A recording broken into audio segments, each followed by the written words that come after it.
welcome. Tom Schaad here with our political analyst Joel Rubin on election night. Great to be back with you again there, Tommy boy. Good to see you, Tommy boy. Haven't heard that since I was a little kid. No, hey, we want to talk about how things have been going today at the polls. So much of the publicity centered upon the voting irregularities, people having problems with the voting machines, especially in Virginia Beach and Newport News. We heard Congressman Scott Ridgell bring this to our attention, but it actually affected both candidates. And, you know, we were saying that it's basically the calibration of the machine. Right.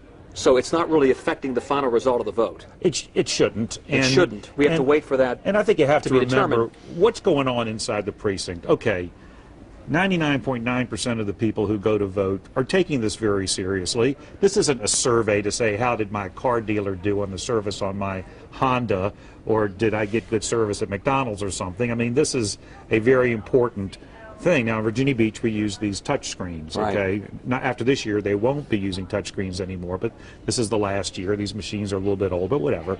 So people are pressing, and like you said, the calibration looked to be off. Something happened between the time they took those machines from the voter registrar and took it over to the precinct. Something happened. Maybe it jostled in the car. I don't know. It'll be a great investigation.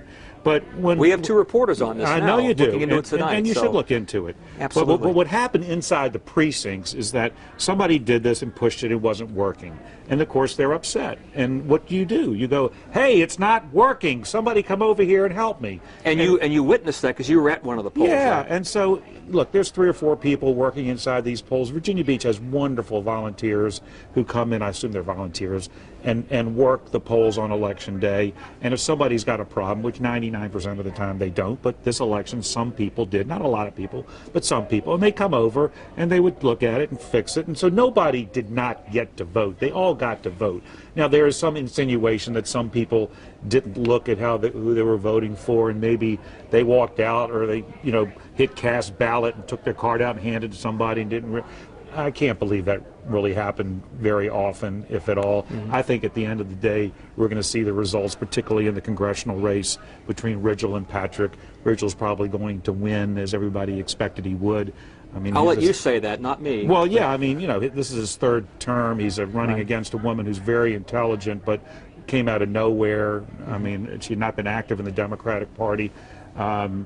Again, it's just tough to beat a two-term incumbent. Which brings me then to maybe a little informal exit poll. You were out at the polling places today. Can you at least give us a sense of the mood among the voters, and what did you sense any kind of urgency among them that they have to vote a certain way, if they have to vote against the president, for example, or if they were going to try to beat back the Republican tide that may be coming in the Senate? What did you gather? I always get a sense in these elections that the national media and the pundits want to turn this into a referendum on the president. And most midterms are. Well, they often are if the electorate is very galvanized. But at the end of the day, here in Virginia, as in every other state, it's this one against this one.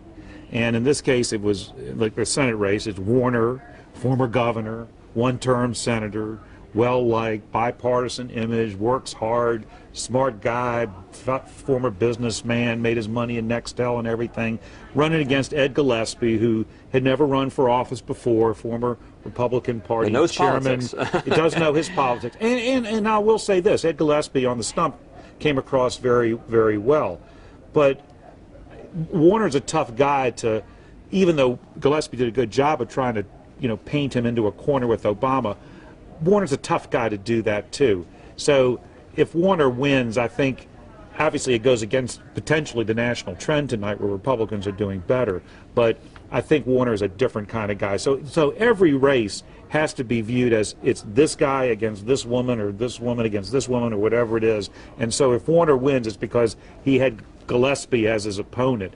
Potentially if it had been maybe another Republican who was better known, maybe had come up through the ranks, had been in the state Senate or something, maybe it would have been a different result. Warner, you brought up something interesting before about Mark Warner. I think he's getting a lot of Republican support, and one has to ask the question, is it because the Republicans who would vote for him with a Republican majority in the Senate see him as a guy who can reach across the aisle and thus get things done with the Democratic minority in the Senate? He has that reputation, as you said.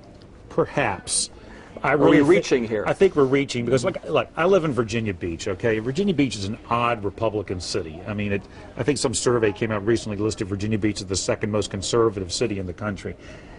Virginia Beach is not a hard right Republican city, even though, you know, Pat Robertson's there and the Christian Coalition, some of these churches. But really, look, Will Sessoms, the mayor of Virginia Beach, who calls himself a Republican, even though some Republicans don't claim him anymore, endorsed Terry McAuliffe last year and endorsed Mark Warner this year.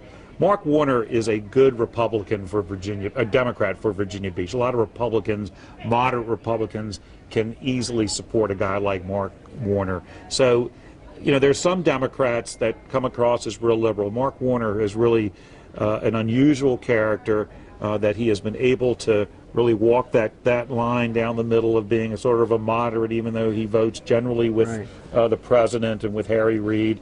But he's painted himself, and maybe it's not deserving, but he's done a good job of it as a guy who can work across lines, and he's worked hard at it. You know, he's part of the Gang of Six and all this and all these senators, and so he's tried to do all that, and I think he's done a good job of it. Okay, Joel, good start to our election night coverage here on WAVY.com. We'll be checking back throughout the evening with more of Joel Rubin's insights and more results right here on WAVY.com.